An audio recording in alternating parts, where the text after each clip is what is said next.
Donald Trump proudly proclaimed on Tuesday that he is not in any way, for any reason, going to tap into those USDA contingency funds to keep SNAP benefits flowing during the government shutdown. And the only way that these poor people can get food is if the Democrats reopen the government.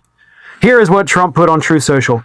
SNAP benefits, he said in all caps, which increased by billions and billions of dollars many-fold during crooked Joe Biden's disastrous term in office, due to the fact that they were haphazardly handed to anyone for the asking, as opposed to just those in need, which is the purpose of SNAP, will be given only when the radical left Democrats open up government, which they can easily do, and not before. Thank you for your attention to this matter, President DJT.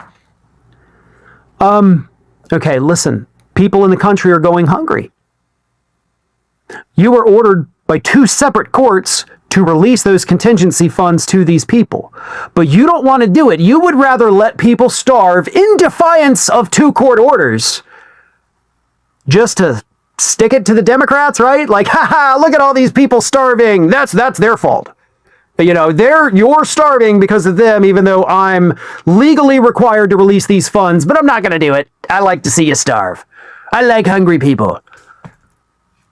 Defying a court order so that people will starve, so that maybe they'll blame the Democrats, even though you're admitting you're the one doing it. And I also love how we're, fighting over SNAP benefits right now, and you're like, Joe Biden increased the program by billions of dollars. Should we put that in a campaign ad for the Democratic Party, right? Like Trump's like, I'll never feed the poor people. Joe Biden fed so many poor people. He was such a good guy. Thank you. Like, that's really an awesome thing for you to admit to the people going hungry. Democrats feed you. I will force you to starve, even if it requires me to break the law to make you starve. I will go out of my way to make sure you don't have food. I mean, honest to God, if you need, any kind of thing showing you the difference between the 2 political parties, just read Trump's post on Truth Social. Democrats will feed the poor. I will break the law to make you starve. So, later in the day on Tuesday, Caroline Leavitt was asked about it like, hey, your guy mentioned he was going to break the law, defy these court orders to starve people. That's not good, right? So Caroline Leavitt said this.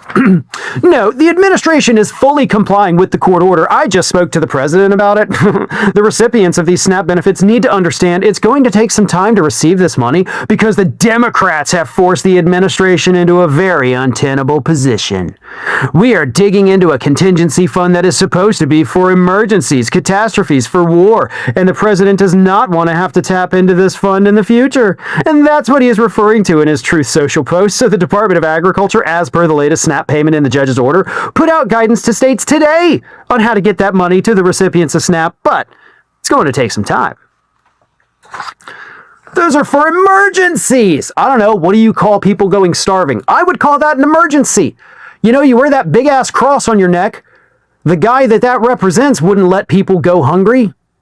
Like, never would have let people go hungry. In fact, that's one of the things he's known for, is literally feeding the hungry. And you sit there wearing that emblem of Christianity while doing the most unchristian things imaginable outside the bedroom.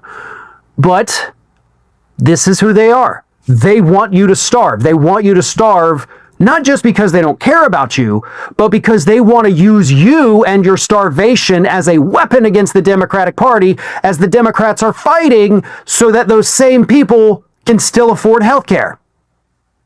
Who sounds like the villain in that scenario, and which one sounds like the group that's actually fighting for these people to, not die?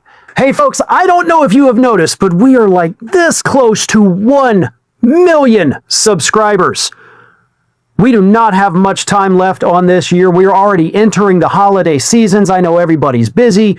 Everything in politics is crazy, but I want everybody to refocus your efforts right now. We have got to get to that 1 million subscriber mark before the end of this year. So if you are not already subscribed, please go ahead and do so. Spread the word, share the videos, get as many people as possible as you can, not just because we want to hit 1 million subscribers, which we definitely do, but most importantly, politics, real voices talking about politics, is becoming increasingly rare. We are watching as corporate media outlet after corporate media outlet bows down to Donald Trump, universities bowing down, lawyers bowing down, giving in to his insane demands even when they are in the right. We will never do that. We are not going to stop. We are going to continue bringing the hard-hitting and sometimes fun news of the day. We're not afraid of anyone. We're not afraid to tackle any issue. So again, you want to keep this going. You want good, unfiltered news that you can easily digest and move on with your day. Subscribe to Fair and Balanced and spread the word. Get more people on board, and let's hit that 1 million subscriber mark before the end of this year.